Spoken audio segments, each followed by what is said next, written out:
최근 반도체 파운드리 업계 1위 대만 TSMC가 본격적인 3나노 공정 양산을 앞두고도 여전히 심각한 수준으로 낮은 수율 문제로 인해 골머리를 앓고 있다는 분석이 나오고 있습니다. 지난달 삼성전자가 이룩한 세계 최초 3나노 공정 양산 성공에 대해 연일 대놓고 삼성의 첨단 공정은 아직 원숙하지 못한 상태이기 때문에 고객사들의 외면을 받을 것이라는 비난을 하면서 또한 향후 TSMC의 3나노 공정 양산이 시작된다면 삼성의 3나노 반도체는 시장의 외면을 받을 것이란 엄청난 조롱과 비판조의 기사들을 쏟아져 나왔습니다. 그러나 최근 대만 반도체 전문 분석 매체들에선 최근 돌연 자신들이 그토록 조롱을 일삼아왔던 삼성이 아닌 실제론 TSMC에게 업계의 외면이 속출하기 시작하자 매체들 사이에선 어안이 벙벙해지는 상황이 펼쳐지고 있습니다.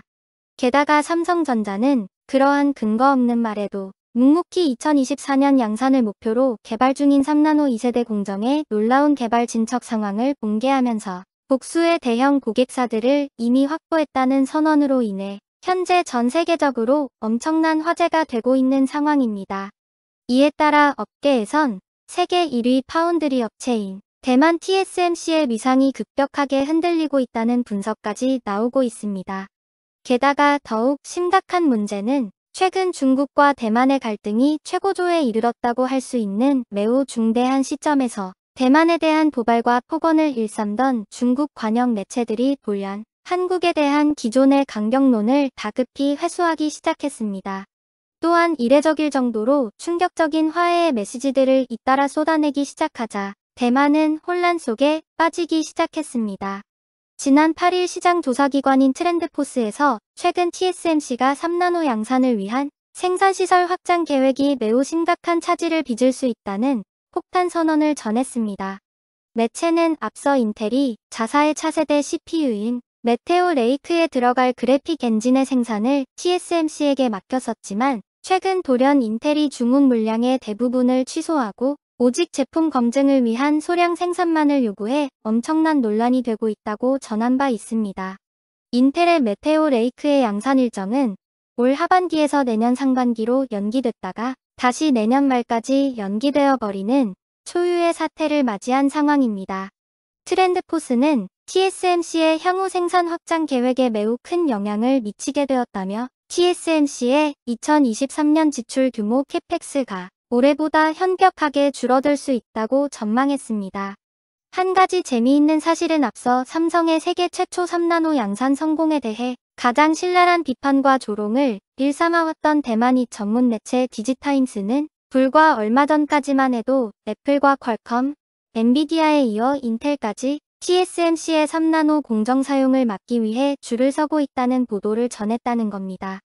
당초 TSMC의 계획이 성공했다면 향후 삼성전자와의 3나노 수주전에서 상당한 차이를 낼 수 있었겠지만 이번 인텔의 치명적인 CPU 생산 차질 문제가 불거지며 제품 위탁 구도의 극적인 변화가 발생할 수 있다는 것이 중론으로 자리 잡고 있습니다. 결과적으로 얼마 전부터 반도체 업계 전반에 걸쳐 제기되어 온 TSMC가 3나노 공정 기술의 높은 진입 장벽에 직면한 것 아니냐는 의문이 서서히 증가하고 있습니다. 이 때문에 삼성전자의 3나노 양산 성공에 대한 업계 내부의 재평가 기대 분위기가 형성되고 있는 상황입니다. 트렌드포스에 따르면 TSMC의 올 1분기 파운드리 시장 점유율은 53.6%이고 2위인 삼성전자는 16.3%로 여전한 격차가 존재합니다.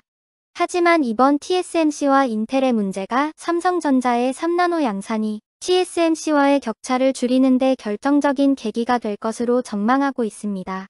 업계 전문가들은 TSMC의 앞으로의 연간 수익은 2022년과 비교했을 때 상당한 성장세 둔화가 관측되고 있다는 분석과 3나노 등 선단 공정 제품이 반드시 필요한 팹리스들이 삼성전자를 가능성이 대폭 증가했다라는 분석까지 나오고 있습니다.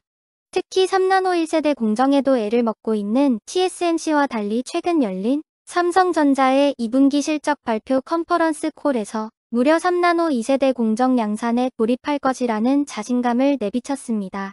3나노 GAA 2세대 공정은 1세대와 비교했을 때 면적, 성능, 전력 효율을 더 개선하는 공정이며 2024년 양산을 목표로 계획에 차질 없이 진행 중이라고 전했습니다.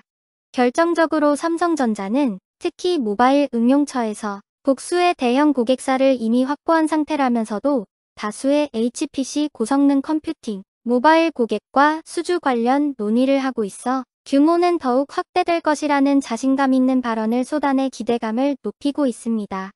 또한 업계 관계자들은 TSMC의 3나노 공정 지연은 예상치 못했던 부분인데다 최근 중국의 대만 압박까지 이어져 적어도 3나노에서만큼은 삼성전자의 우호적인 환경이 조성되고 있다며 고조되는 중국과 대만 갈등으로 인해 글로벌 팹리스들이 불안정한 대만보단 장기적으로 보다 안전한 생산체계를 구축한 한국을 선택하게 될 가능성이 더욱 높아졌다는 분석까지 연일 보도하고 있습니다.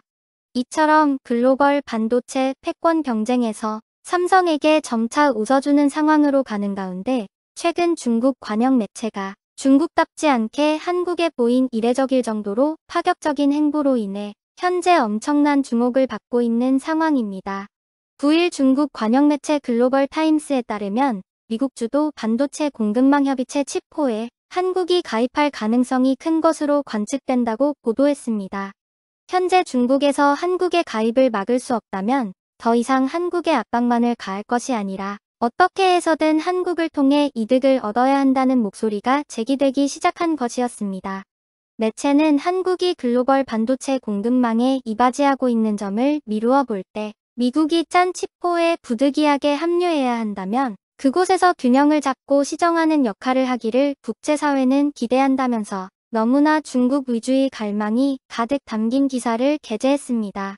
중국이 말하는 바는 최근 TSMC를 넘어 3나노 양산까지 성공해낸 한국의 반도체 산업의 성장 속도를 고려해봤을 때 막대한 반도체 원천 기술력을 보유한 미국의 압박을 피하기는 어려워 보이니 결국 한국이 치포 동맹에 참여하게 된다면 그 안에서 친중 역할을 해내며 중국을 반도체 공급망에서 배제하려는 미국의 움직임에 한국이 대신 설명해 달라는 궤변을 들어놓는 것입니다.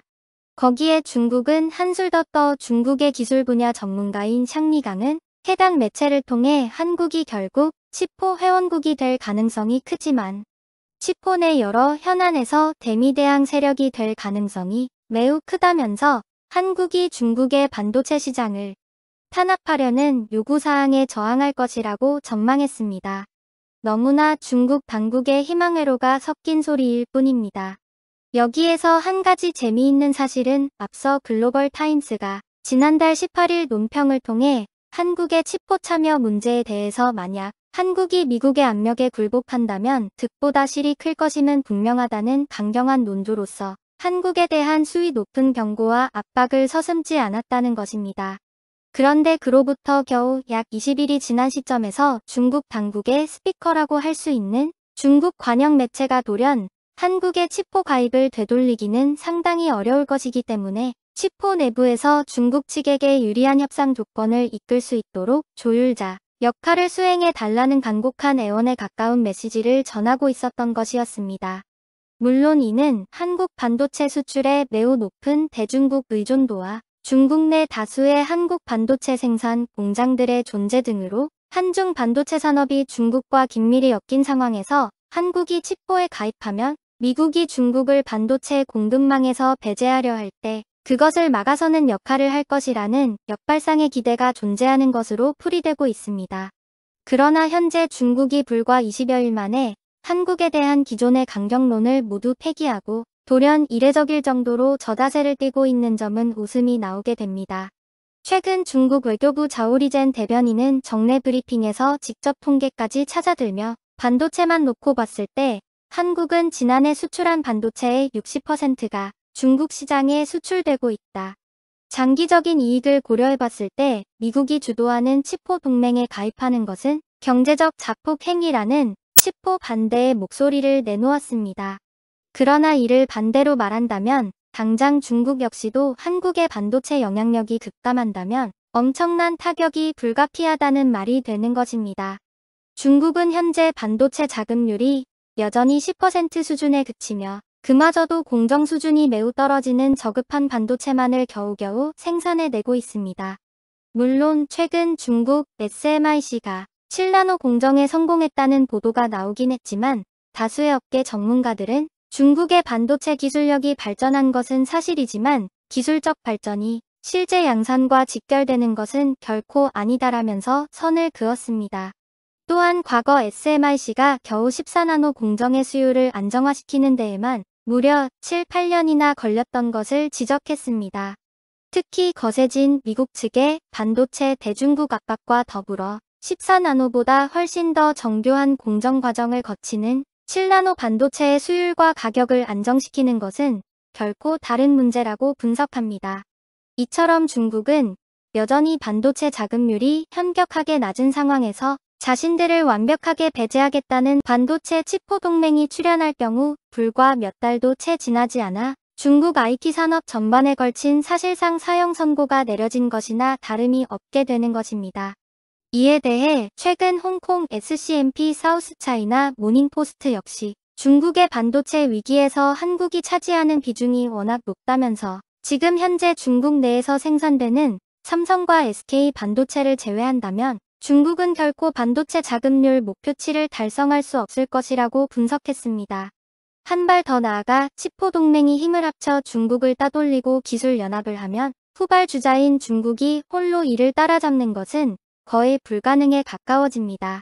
이에 최근 다급히 기존의 강경론을 모두 폐기하고 다급한 변화의 목소리를 내기 시작한 중국 당국의 상황이 이해가 가기 시작하는 것입니다. 나름 중국 내에서도 국제정세를 읽을 줄 아는 사람이 있긴 있나 봅니다. 또한 최근 중국과 엄청난 날을 세우고 있는 대만과 호주가 작년과 올해 엄청난 대중국 무역 흑자를 기록한 것을 눈여겨본다면 우리에게도 이미 해답은 나와 있다고 할 수 있습니다. 결과적으로 우리나라가 나아가야 할 방향성은 향후 치포 동맹이 참여하게 되더라도 최대한 우리에게 유리한 고지에서 원만하고 균형 잡힌 협의체를 이끌어내야 합니다. 나아가 걸핏하면 경제적 보복과 군사적 압박을 언급하는 중국에게 압도적인 기술 격차로서 그들을 옴짝달싹도 하지 못하게 만드는 것이 유일한 해법이라고 생각합니다.